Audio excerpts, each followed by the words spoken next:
আসসালামু আলাইকুম রহমতুল্লাহি ওবারাকাতুহু। সম্মানিত দর্শক, ডক্টর মোহাম্মদ ইউনূস ক্ষমতা লাভের পর যে ভাষায় ভারতের সঙ্গে কথা বলেছেন এবং ভারত সম্পর্কে তিনি যে দৃষ্টিভঙ্গি ব্যক্ত করেছেন, এটি বাংলাদেশের সাধারণ মানুষের মধ্যে বিশাল একটা সাড়া জাগিয়েছে। যেভাবে স্বরাষ্ট্র উপদেষ্টা তিনি বিজেপিকে নির্দেশ দিয়েছিলেন যে এখন থেকে আর ইট দেখানো চলবে না। যদি সরল বাংলা এটার অনুবাদ করেন, ভারতের পক্ষ থেকে যদি একটা গুলি চালানো হয়, সঙ্গে সঙ্গে আরেকটি পাল্টা গুলি চালানো হতে হবে। যদি ভারত একটি লাশ ফেলানোর চেষ্টা করে সীমান্তে, বাংলাদেশের বিজেপি যারা আছে তাদেরকে দুটো লাশ ফেলতে হবে।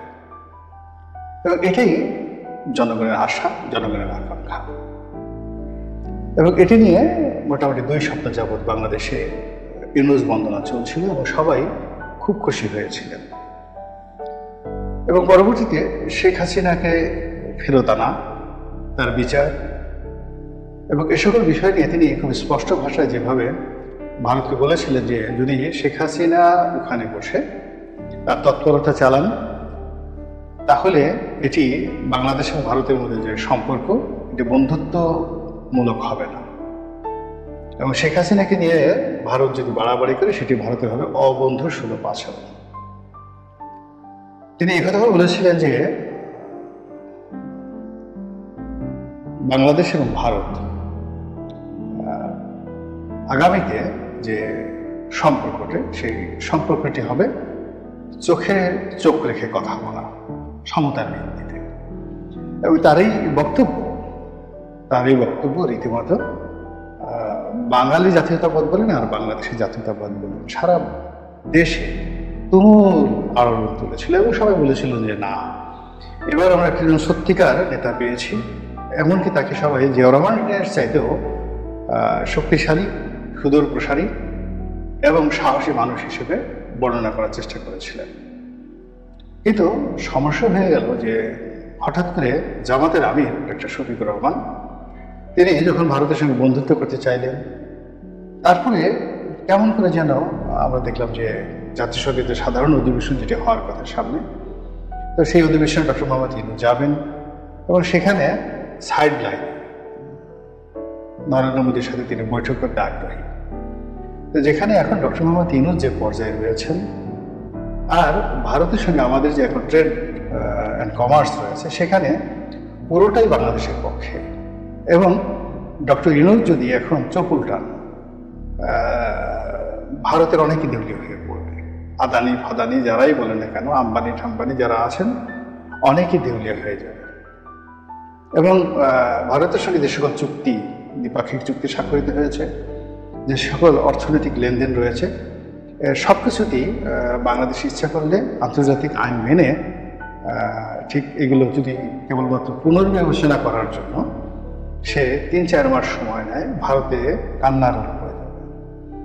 তো সেই জিনিসটি কি করে ডক্টর মোহাম্মদ ইউনূস তার যে গতি, সেই গতিটা পরিবর্তন করে প্রো ইন্ডিয়া একটা সেন্টিমেন্ট ধারণ করার জন্য তিনি ভারতের সাথে বন্ধুত্ব করতে চাচ্ছেন, প্রতিবেশী সুলভ সহযোগিতার জন্য তিনি উদাত্ত আহ্বান জানাচ্ছেন এবং মিস্টার নরেন্দ্র মোদীর সঙ্গেও সাইড লাইনে বৈঠক করার জন্য আবেদন নিবেদন করছেন। এবং এটি অত্যন্ত, যাকে বলা হয় অকূটনৈতিকভাবে, অসৌজন্যমূলকভাবে এটি এখনো পর্যন্ত প্রত্যাখ্যান করা হয়েছে। তো এর ফলে কি হলো যে ডক্টর ইউনূসকে নিয়ে যে জনসমর্থন, এবং এখানে একটা ব্যাপার খুবই স্পষ্ট যে সাংগঠনিকভাবে ডক্টর ইউনূসের কোনো রাজনৈতিক দল নেই, আর সাংবিধানিকভাবে তার কোনো বৈধতা নেই, কোনো সংবিধান নেই। তিনি এখন আছেন জনতার ম্যান্ডেটে, জনরায়ের ফলে, জনগণের আশা এবং আকাঙ্ক্ষাই হল রাষ্ট্র। তো সেই জনগণের আশা এবং আকাঙ্ক্ষার প্রতীক রূপে তিনি যেখানে আছেন, সেখানে ভারতের কৃপা বা করুণা তার একটু দরকার নেই। তার সঙ্গে যদি জনগণ থাকে, জনসমর্থন থাকে, তাহলে এটাই তাকে টিকিয়ে রাখবে। এবং আগামী দিনে তার ক্ষমতা হস্তান্তর, রাজনৈতিক দলের ক্ষমতা আসা, এই পুরো জিনিসটাই নির্ভর করবে তার প্রতি জনগণের আশা এবং আকাঙ্ক্ষার উপর। তিনি যদি জনগণের আশা আকাঙ্ক্ষা ধারণ করতে পারেন, জনপ্রিয়তাটা ঠিক রাখতে পারেন, তাহলে ভবিষ্যতে যারাই ক্ষমতায় আসুক না কেন তার সঙ্গে বিমাতা সুলভ আচরণ করার সাহস কেউ পাবেন না। আবার এখন জনগণ যেভাবে তার পক্ষে আছেন সেটি যদি অব্যাহত থাকে, তাহলে ভারত কেন, ভারতের চেয়ে অনেক বড় রাষ্ট্র মূলত তার প্রতি আনুগত্য দেখাতে বাধ্য হবে। তো সেক্ষেত্রে আমার একটা ব্যাপার হলো যে আমাদের বাংলাদেশের যে ভূখণ্ডটি, এটি হাজার হাজার বছর ধরে দিল্লি বিরোধী, এবং এতটা বিরোধী এই মাটিতে একবারই যারা এসেছে এবং এই মাটির যারা প্রেমে পড়েছেন তারা সবাই দিল্লির বিরুদ্ধে বিদ্রোহ করেছেন। এবং এটা এতটা ভাতৃঘাতী এবং প্রাসাদ ষড়যন্ত্রের মতো ছিল, যেটি মানে অনেকটা আরব রজনীর কাহিনী। প্রথমটার কথা বলি, দিল্লির সম্রাট তখন সুলতান গিয়াসউদ্দিন বলবন।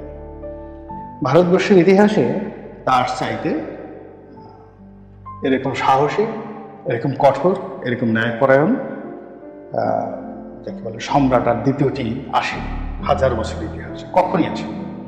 অনেকগুলো গুণাবলী একসঙ্গে ছিল, শিক্ষা, দীক্ষা, পরিবার সব মিলিয়ে। যেমন নৃশংসতার দিক থেকে আলাউদ্দিন খিলজি তার চেয়ে বেশি ছিল, কিন্তু নৃশংসতার সঙ্গে সঙ্গে অ্যাডমিনিস্ট্রেটিভ পাওয়ার, ভালো মানুষই, ব্লু ব্লাড সব মিলিয়ে গিয়াসউদ্দিন বলবনের কোনো তুলনা নেই। তো তার একমাত্র উত্তরাধিকার তার বড় ছেলে, তিনি মঙ্গলদের সাথে যুদ্ধ করতে গিয়ে মারা যান। তার দ্বিতীয় ছেলে নাসিরউদ্দিন বোখরা খান। তো নাসিরউদ্দিন বোখরা খান তিনি বাংলার গভর্নর ছিলেন, এই বাংলা বিহার উড়িষ্যার গভর্নর ছিলেন।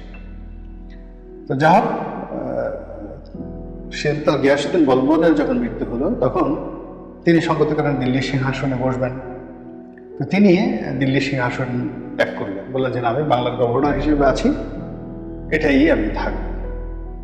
এবং ফলে দিল্লির যারা নেতৃস্থানীয় ব্যক্তিবর্গ তারা সেই নাসিরউদ্দিন বোখরা খানের ছেলে কায়কোবাদ, সেই কায়কোবাদকে ক্ষমতায় বসালেন। এরপরে সেই দিল্লির যারা লোকজন, রাজা মাত্র, তারা কি করলেন, এই ছেলেকে বাপের বিরুদ্ধে লাগিয়ে দিলেন যে দেখো বাংলা খুবই একটা স্ট্রং জায়গা এবং সেখান থেকে প্রচুর রেভিনিউ আসে, তো আপনি যদি আপনার এই বাবাকে ওখান থেকে না নিয়ে আসেন তাহলে এই রেভিনিউটা আপনি চাইতে পারবেন না, এবং বাংলা রেভিনিউ ছাড়া এই দিল্লি চলবে না। তো এই বিষয়টা নিয়ে বাপ আর ছেলের মধ্যে দ্বন্দ্ব সংঘর্ষ শুরু হলো এবং এটা যুদ্ধ পর্যন্ত হয়ে গেল বাপ এবং ছেলের মধ্যে। এবং কোনো অবস্থায় তিনি বাংলা কিন্তু ছাড়েননি। নাসিরউদ্দিন বোখরা খান যুদ্ধ করেছেন ছেলের সঙ্গে, কিন্তু বাংলা ছাড়েননি। এই হলো বাংলার প্রেম। আর বাংলায় যারাই আসছেন তারা সবসময় দিল্লির বিরোধিতা করেছেন। 2 নম্বর ঘটনা ঘটেছিল সম্রাট আওরঙ্গজেবের সময়। তো তার ছেলে শাহজাদা আজম, এই যে আমরা যে এখন দিল্লির লালবাগ কেল্লা দেখি, পরিবিবির মাজার দেখি, তো তিনি বাংলার গভর্নর ছিলেন এবং তিনিও এই বাংলা